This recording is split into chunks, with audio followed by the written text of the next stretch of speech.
How to turn on calls on Snapchat. Hello and welcome back to our official help desk.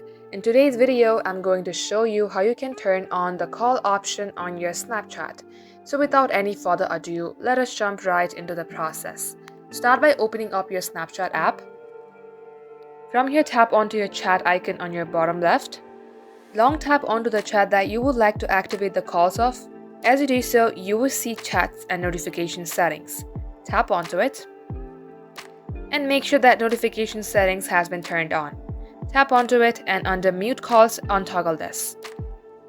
As you do so, open up your system settings. Scroll below to apps. At the top search bar, type in Snapchat and go on to permissions.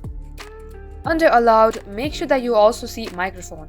If not, tap onto microphone and allow this for Snapchat.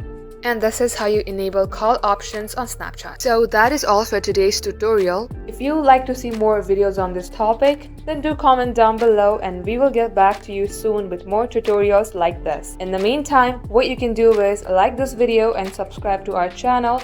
Also, don't forget to hit the notification bell to never miss an update from us. Lastly, thank you very much for watching the video till the very end. We will catch you up in our next upload.